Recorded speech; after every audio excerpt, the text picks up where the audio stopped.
자, 12절요. 첫째 화는 지나갔으나 보라 아직도 이후에 화 둘이 이르렀다. 7 나팔을 부는데 이제 5번째 나팔을 불었으니 이제 6째 나팔을 불 차례가 옵니다. 7째까지 이제 2가지 화가 아직 더 남아 있습니다. 이 인류에 대한 화인 것입니다. 13절 보십시다. 6째 천사가 나팔을 불며 내가 들으니 하나님 앞 금단 4뿔에서 한 음성이 나서 6째 천사가 따따따 하고 나팔을 부니까 하나님 앞 금단 4뿔에서 한 음성이, 금단은 바로 여러분 성전에 들어가면은, 성소에 들어가면은 그 제일 우리가 들어가는 편에서 보면 왼쪽에 금촉대가 있고 그 가운데 금단이 있습니다. 향단이에요. 금으로 만든 향단에 4뿔이 있고 거기에 향을 피우는, 성도가 기도하는 것은 바로 그 향단에서 향이 아닙니까? 그 향단에서 4뿔에서 한 음성이 납니다. 그건 성도의 기도가 올라가서 기도에 대한 응답으로서 하나의 음성이 들리는 것입니다. 다른 데서 나온 음성이 아닙니다. 바로 그 향을 피우는 그 향단에서 음성이 나는 것은 향을 받아서 성도의 기도를 받은 하나님께서 거기에서 응답의 말씀을 한 것입니다. 14절요. 나팔 가진 6째 천사에게 말하기를 큰 강 유브라데에 결박한 내 천사를 놓아주라 하며, 유브라데 강은 옛날 에덴 동산에서 발원한 강입니다. 옛날 에덴 동산은 지금 이락 후세인 괴짜가 있는 그 이락에 옛날에 에덴 동산이 있어요. 그 어떤 사람이 내려고 말하기를 옛날에 아담과 하와가 어떻게 생겼는지 볼라그달랑 이락으로 오라가요. 거기 와보면 거기에 원래 에덴 동산이 있었으니까 거기에 있는 사람들이 옛날에 본통 아담과 하와와 비슷하게 닮았다. 그래서 이락에 가면은 그 남자들도 잘생기고 더구나 여자들이 굉장히 잘생겼대요. 눈이 종발만하고 금벅금벅하면서 아주 잘생겼대요. 그래서 언제고 나도 시간이 있으면 한번 구경하러 가봐야 되겠어. 그곳에서는 이슬람교가 국가 종교가 돼 있어 우리 기독교는 와서 전도도 못하고 부흥도 못하게 합니다. 그렇기 때문에 이슬람교 국권에는 제가 못 들어가고 있습니다. 그런데 그 유브라데 강이 바로 그쪽에 있는 것입니다. 그쪽에 있는데 그 유브라데 강을 경계로 해서 동양과 서양이 갈라집니다. 이래서 유브라데 강에 있는 네 천사를 그 묶어놓은 것으로 풀었는데, 그 왜냐하면 유브라데 강은 거기 에덴 동산이 있었고 그곳에서 인류의 문명이 시작할 뿐 아니라 반역의 역사가 일어나기 때문에 그곳은 반역의 귀신이 잡혀있어요. 에덴 동산에서 아담과 하와가 하나님을 반역한 것이 바로 그 유브라데 강입니다. 그곳입니다. 그리고 가인이 아벨을 죽인 첫 살인도 바로 유브라데 강가에서 있었습니다.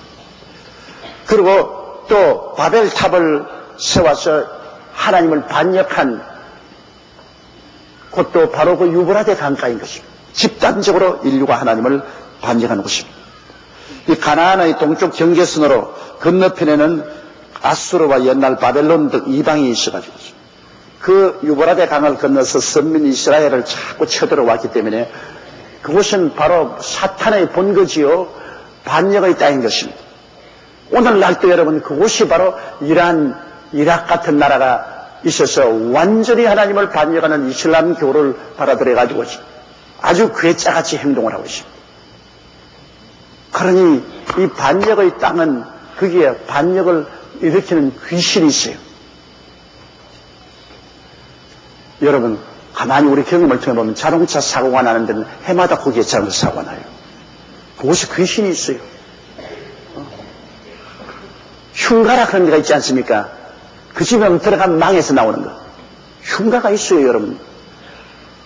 그 집에만 사람이 들어가면 병들고 죽고 망하고 나오는 그런 흉가가 있어요. 그 귀신이 붙어 있어요. 또 우리 어릴 때 보면 연못에 빠져 죽는 연못인데 해마다 그게 사람이 빠져 죽어요. 꼭 해마다. 그러므로 이 귀신이 있어가지고서 곳에 특히 해를 가져오는 그런 데가 있어요. 그렇기 때문에 그런 데 들어가서 예배를 받으리고 우리가 귀신을 내어 쫓아야 됩니다. 그런 흉가에서 귀신을 내어 쫓아야 됩니다. 그런 연못이면 연못가에 가서 예배 보고서 귀신을 내어 쫓아버려야 됩니다. 그런 사고가 자꾸 일으키는 곳에는 사고 이런 데서 우리가 기도하고 귀신을 내어 쫓아야 됩니다.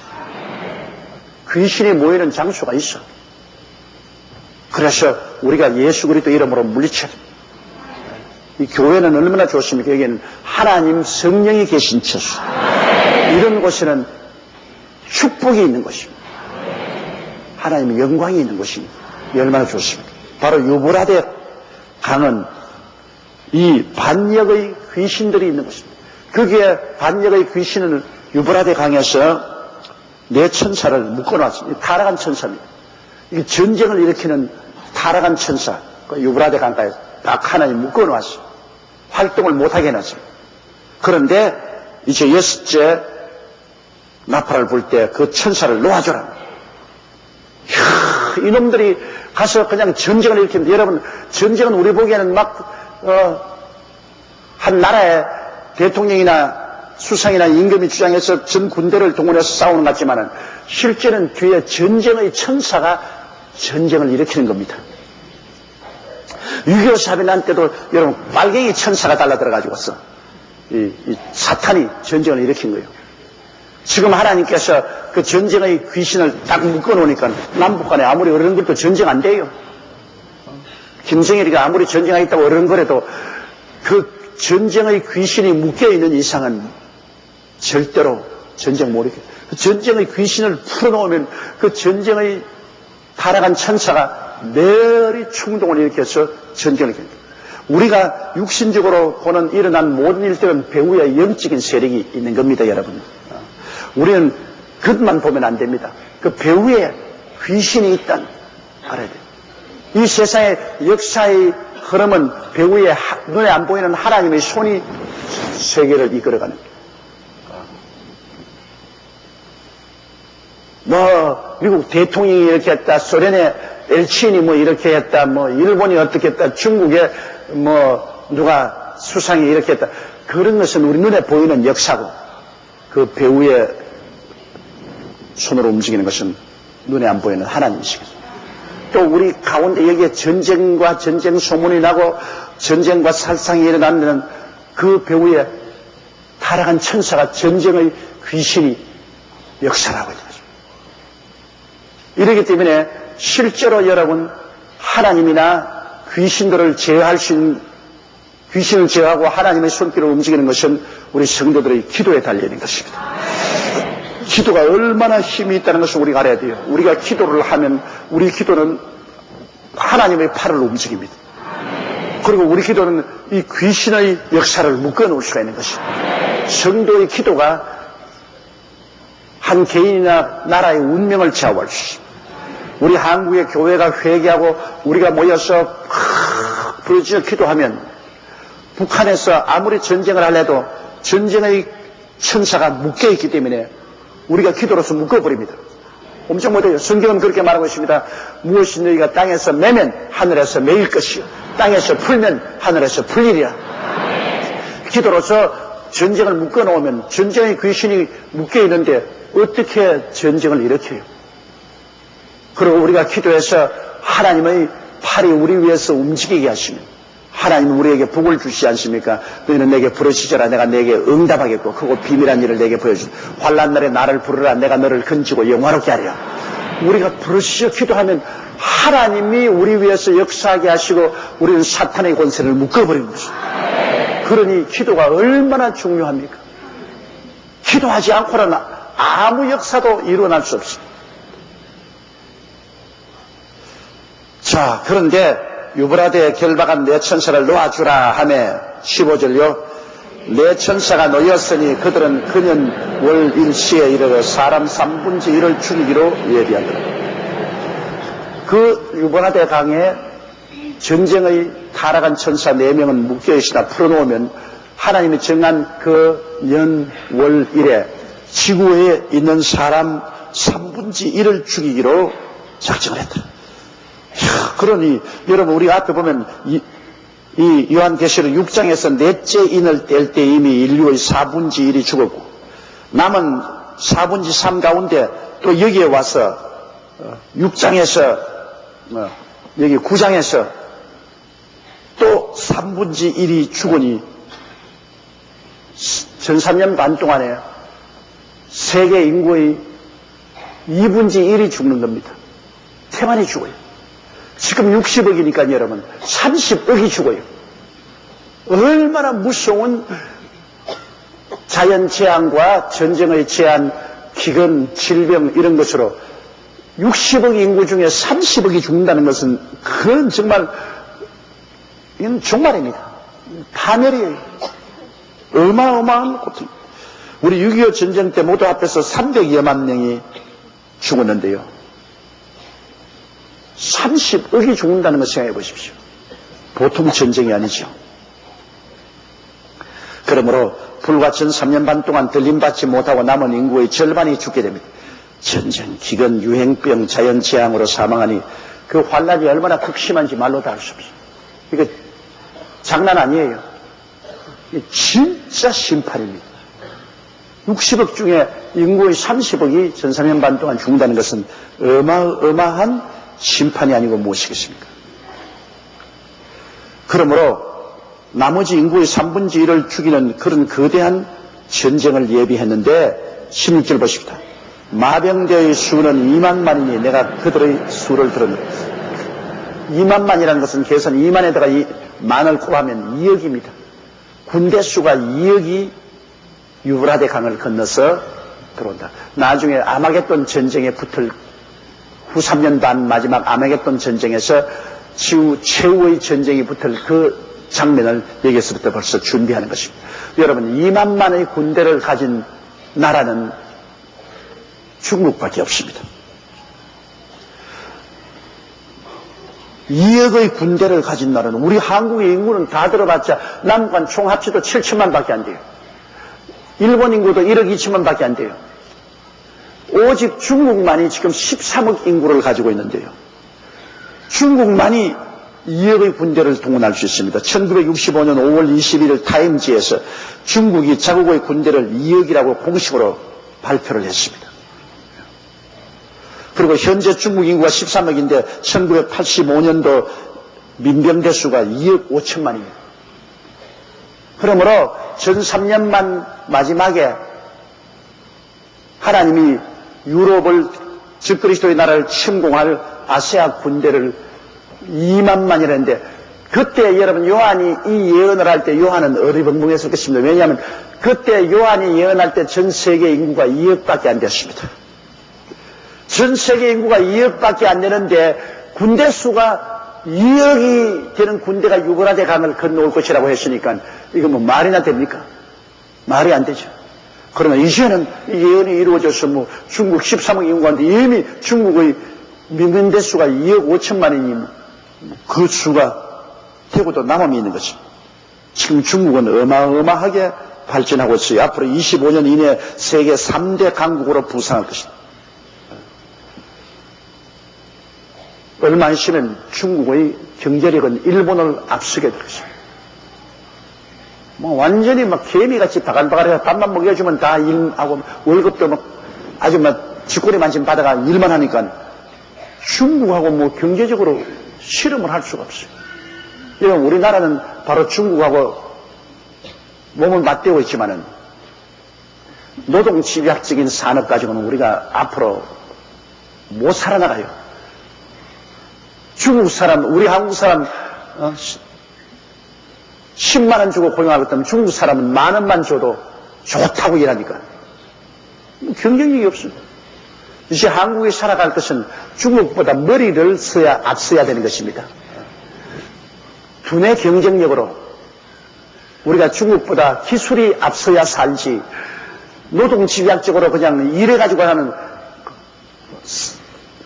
밭농사 짓고 논농사 짓는 도저히 중국 농산물에 다 할 수가 없어요. 뭐 쌀도 뭐 중국은 뭐 우리보다 훨씬 싸게 지어서 팔지요. 작물도 지금도 벌써 그렇지 않습니까? 중국의 농산물하고 우리가 어떻게 경쟁해요? 그리고 일반적으로 우리가 다 만드는 이런 직물 같은 거, 이거는 별 기술이 필요하지 않고 노임이 싼 중국이 다 지금, 그러니 뭐 옷이라든지 뭐 신발이라든지 어린아이 장난감 왕구리라든지 이렇게 별로 기술이 없는 그런 상품은 중국하고 도저히 여러분 경쟁을 할 수가 없어요. 그거는 다 망해요. 그럼 우리가 살아갈 것은 뭐냐? 기술이 훨씬 앞서야 되는 것입니다. 중국보다 우리 한국은 교육을 많이 시키고 기술 투자를 많이 해서 도저히 중국이 따라올 수 없는 기술로 한 발자국 앞서야 되는 것입니다. 기계공업이라든지 전자공업이라든지 통신이라든지 이런 것에서 중국보다 한 수 앞서 있으면 중국은 그게 필요하기 때문에 우리 제품하고 경쟁이 안 되므로 우리 제품을 사게 되고 살게 돼요. 이 한국이 앞으로 살아나갈 것은 교육밖에 없습니다. 교육을 탁월하게 치게 가지고서 기술적으로 중국보다 언제나 한 발자국 앞서 있어야 돼요. 한 발자국 앞서 있어도 안 돼요. 한 발자국 앞서서 나가면 이 조그마한 나라지만은 중국의 고급 기술 제품을 팔아가 우리 잘 살 수 있어요. 중국이. 그만큼 중국은 여러분 앞으로 그 많은 인구가 그 방대한 국토에서 그 어마어마한 자원을 가지고서 값싼 노동력으로 그냥 나오니까 세계 경제가 중국에 달랑 달리게 됩니다. 이 중국이 무시무시한 강국이 돼요. 그래서 적그리스도와 1대1로 대결하기 위해서 2억의 군대를 거느리고 유브라데 강을 건너오는 것입니다. 그런데 그 유브라데 강이라는 것도 여러분 희한합니다. 유브라데 강은 큰 강입니다. 여러분 강물이 수량이 많고 넘칠거려서 그게 2억의 군대가 유브라데 강을 건너올 수가 없는데 우리가 이 요한계시록 뒤에 보면은 하나님께서 그 유브라데 강을 바짝 말려버리겠다고 했는데요. 그런데 벌써 그 유브라데 강물이 바짝 마르게 돼 있어요. 왜냐하면 큰 강 유브라데를 어떻게 2억의 군대가 건널 것이냐. 오늘 유브라데 강을 끼고 있는 터키의 유브라데 강 상류에는 이미 아타투르크라는 댐을 쌓았습니다. 유브라데 강 상류에 아타투르크라는 댐을 쌓았습니다. 이 댐의 길이가 1850m 되고 수심이 165m인데 어마어마하게 세계에서 8번째 큰 댐입니다. 그 댐의 수문을 막아버리면 유브라데 강물은 없어버립니다. 옛날에 요한이 이 예언을 할 때는 꿈도 못 꾸는 일입니다. 유브라데 강물이 어떻게 말라요. 그러나 오늘날에 와서는 유브라데 강 상류에 터키가 댐을 만들어가지고서 딱 해서 그 댐의 수문만 딱 닫아버리면 하류는 완전히 바짝 말라버립니다. 그러니까 중국의 2억 군대가 쳐들어올 때 터키하고 손만 잡으면 그러면 터키가 수문을 닫아버리면 마른 땅으로 2억의 군대가 건너올 수가 있는 것입니다. 그 도저히 옛날에는 그 예언할 때 상상도 못한 일입니다. 그러나 그것이 현재 우리 눈앞에 이루어지 그때 인구가 전 세계 인구가 2억밖에 안 됐는데 지금은 중국에서 13억 인구 중에 2억의 명대를 가지고 있잖아요. 그때 유브라데 강은 도저히 여러분 그릇을 못 건네요. 넓고 수량이 많은 강인데 지금은 댐을 만들어가지고서 댐만 닫아버리면 바싹 마른 맨땅이 돼버려요. 그러므로 예언이라는 것은 그 당시에는 도저히 이루어질 가능성이 없어 보이지만은 세월이 흐르고 보면 그 예언이 다 이루어지고 있는 것을 우리가 볼 수 있습니다.